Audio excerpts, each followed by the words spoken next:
ನವಿಲಿನ ಹಠ. ಒಂದು ದಟ್ಟವಾದ ಕಾಡಿನ ಮಧ್ಯದಲ್ಲಿ ಒಂದು ಸುಂದರವಾದ ನವಿಲು ವಾಸವಾಗಿತ್ತು. ಅದರ ಹೆಸರು ನೀಲ. ನೀಲನ ಗರಿಗಳು ರಂಗು ರಂಗುಗಳಿಂದ ಕೂಡಿದ್ದವು. ಮಳೆಯ ನಂತರ ಸೂರ್ಯನ ಕಿರಣಗಳು ಬಿದ್ದಾಗ ಅದರ ಗರಿಗಳು ಇಂದ್ರಧನುಸ್ಸಿನಂತೆ ಹೊಳೆಯುತ್ತಿದ್ದವು. ಎಲ್ಲಾ ಪಕ್ಷಿಗಳು ನೀಲನ ಸೌಂದರ್ಯಕ್ಕೆ ಮರುಳಾಗುತ್ತಿದ್ದವು. ಆದರೆ ನೀಲನಿಗೆ ಒಂದು ದೊಡ್ಡ ಹಠವಿತ್ತು. ನನ್ನ ಗರಿಗಳು ಇನ್ನಷ್ಟು ದೊಡ್ಡದಾಗಬೇಕು, ಇನ್ನಷ್ಟು ಬಣ್ಣ ಬಣ್ಣದಾಗಬೇಕು, ಇಡೀ ಕಾಡಿನ ಅತ್ಯಂತ ಸುಂದರ ಪಕ್ಷಿಯಾಗಬೇಕು ಎಂಬುದು ಅದರ ಏಕೈಕ ಆಸೆಯಾಗಿತ್ತು. ಒಂದು ದಿನ ನೀಲ ಕಾಡಿನ ಗಿಡಗಳ ನಡುವೆ ಸಂಚರಿಸುತ್ತಾ ಒಂದು ಹಳೆಯ ಮರದ ಕೆಳಗೆ ಕುಳಿತಿತ್ತು.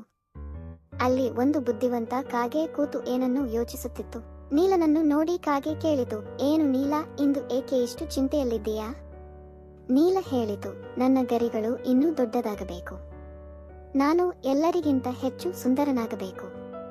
ಆದರೆ ಇದಕ್ಕೆ ಏನು ಮಾಡಬೇಕೋ ಗೊತ್ತಿಲ್ಲ. ಕಾಗೆ ನಗುತ್ತಾ ಹೇಳಿತು, ಸೌಂದರ್ಯ ಎಂದರೆ ಗರಿಗಳ ಉದ್ದವಲ್ಲ, ಬಣ್ಣಗಳ ಗಾತ್ರವಲ್ಲ, ಅದು ನಿನ್ನ ಹೃದಯದಿಂದ ಬರುತ್ತದೆ. ನೀನು ಈಗಲೇ ಅತ್ಯಂತ ಸುಂದರನಾಗಿದ್ದೀಯಾ, ಆದರೆ ನಿನ್ನ ಹಠ ನಿನ್ನನ್ನು ಕಾಡಿನಿಂದ ದೂರ ಮಾಡುತ್ತಿದೆ. ಆದರೆ ನೀಲ ಕೇಳಲಿಲ್ಲ. ಅದು ಹಠ ಹಿಡಿದು ದಿನವಿಡೀ ಗರಿಬಿಚ್ಚಿ ಕುಣಿಯುತ್ತಿತ್ತು. ತನ್ನ ಗರಿಗಳನ್ನು ಇನ್ನಷ್ಟು ದೊಡ್ಡದಾಗಿಸಲು ಪ್ರಯತ್ನಿಸಿತು. ಒಂದು ದಿನ ಮಳೆ ಬಂದಾಗ ನೀಲ ಗರಿ ಬಿಚ್ಚಿ ಕುಣಿಯುತ್ತಾ ಇದ್ದಾಗ ಗರಿಗಳು ಭಾರವಾಗಿ ನೆನೆದು ಹೋದವು.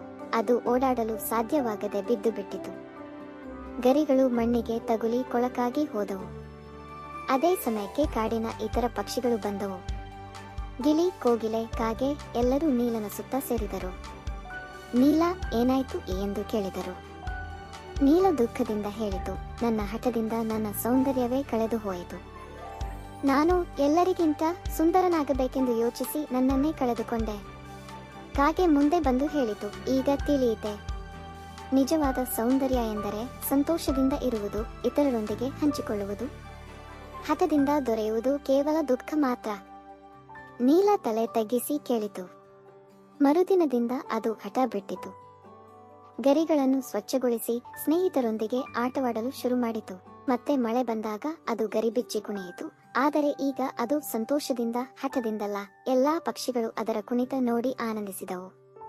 ಅಂದಿನಿಂದ ನೀಲನಿಗೆ ಅರ್ಥವಾಯಿತು, ಸೌಂದರ್ಯಕ್ಕಿಂತ ಮುಖ್ಯವಾದುದು ಸಂತೋಷ ಮತ್ತು ಸರಳತೆ. ಹಠದಿಂದ ಏನೂ ಸಿಗುವುದಿಲ್ಲ, ಬದಲಿಗೆ ಸ್ನೇಹ ಮತ್ತು ಸಂತೋಷ ಸಿಗುತ್ತದೆ.